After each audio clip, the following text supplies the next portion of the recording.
Assalamualaikum warahmatullahi wabarakatuh. Perkenalkan, nama saya Rama Haji Saputra.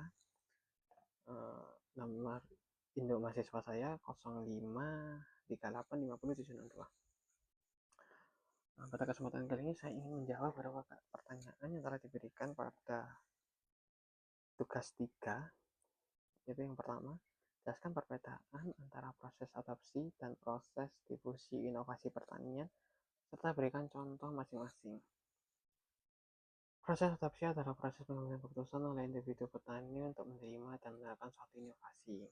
Contoh adopsi adalah seorang petani yang mulai menggunakan varietas benih unggul setelah memperoleh informasi dari penyuluh, kemudian mencoba di lahannya dan akhirnya menggunakan benih tersebut secara rutin. Sementara itu, proses difusi inovasi adalah proses penyebaran inovasi pada anggota masyarakat dalam suatu sistem sosial melalui berbagai saluran komunikasi dalam kurun waktu tertentu. Contoh difusi adalah penyebaran penggunaan varietas benih unggul dari beberapa petani perintis kepada sebagian besar petani dalam satu desa melalui kegiatan penyuluhan, demonstrasi plot, dan komunikasi antar petani. Yang kedua, seorang penyuluh diharapkan dapat membantu untuk mempercepat proses difusi inovasi. Terkait dengan hal ini, upaya-upaya apa yang dapat dilakukan penyuluh? Beberapa upaya yang dapat dilakukan penyuluh untuk mempercepat difusi inovasi antara lain: satu, menyampaikan informasi inovasi secara jelas dan mudah dipahami oleh petani. Yang kedua, mengadakan demonstrasi cara atau demplot agar petani dapat melihat langsung manfaat inovasi.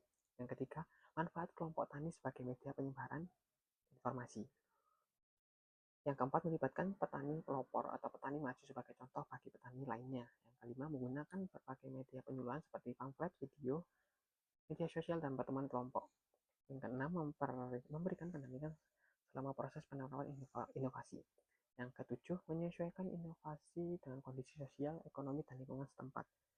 Dan kedelapan, membantu petani memperoleh akses terhadap sarana produksi yang diperlukan untuk menerapkan inovasi. Dengan langkah-langkah tersebut, inovasi dapat lebih cepat diterima dan diterapkan oleh masyarakat petani. Yang ketiga, salah satu jenis pendekatan penyuluhan adalah penyuluhan partisipatif. Mengapa disebut partisipatif? Sebutkan karakteristiknya dan berikan penjelasannya. Penyuluhan partisipatif disebut demikian karena petani tidak hanya menjadi penerima informasi, tetapi ikut terlibat secara aktif dalam setiap tahapan kegiatan penyuluhan, mulai dari identifikasi masalah, perencanaan, pelaksanaan, hingga evaluasi kegiatan. Karakteristik penyuluhan partisipatif antara lain: satu, petani sebagai subjek pembangunan. Yaitu petani dipandang sebagai mitra yang memiliki pengetahuan dan pengalaman, bukan hanya sebagai objek penerima program. Yang kedua, adanya keterlibatan aktif masyarakat. Masyarakat ikut menentukan kebutuhan, masalah, dan solusi yang dilaksanakan.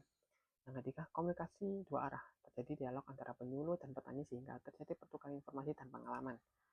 Keempat, mengutamakan kebutuhan lokal. Program penyuluhan disesuaikan dengan kondisi dan kebutuhan masyarakat setempat. Dan kelima, mendorong kemandirian petani. Tujuannya agar petani mampu memecahkan masalah dan mengambil keputusan secara mandiri. Belajar bersama. Penyuluh dan petani saling belajar untuk menemukan solusi terbaik terhadap masalah yang dihadapi.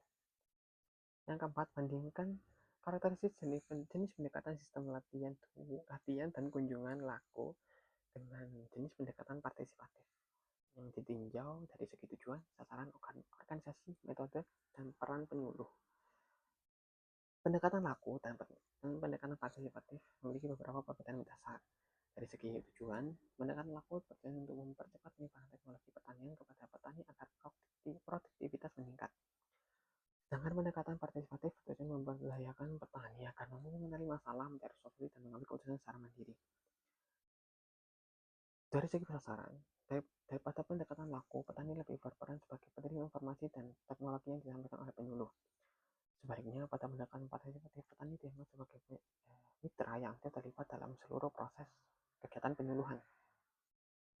Dari segi organisasi, sistem laku memiliki struktur yang lebih terpusat dan jadwal kegiatan yang sudah ditentukan.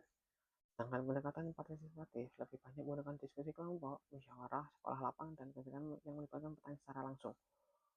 Dari segi peran penyuluh, dalam sistem laku penyuluh berfungsi sebagai penyampai informasi dan petunjuk teknis kepada petani. Namun, dalam pendekatan partisipatif, penyuluh berperan sebagai fasilitator yang mendampingi serta membantu petani menemukan solusi terhadap permasalahan yang mereka hadapi. Itu mungkin jawaban yang bisa saya sampaikan. Jika ada kurang lebihnya, saya harapkan ada saran maupun masukan yang diberikan. Terima kasih. Wassalamualaikum warahmatullahi wabarakatuh.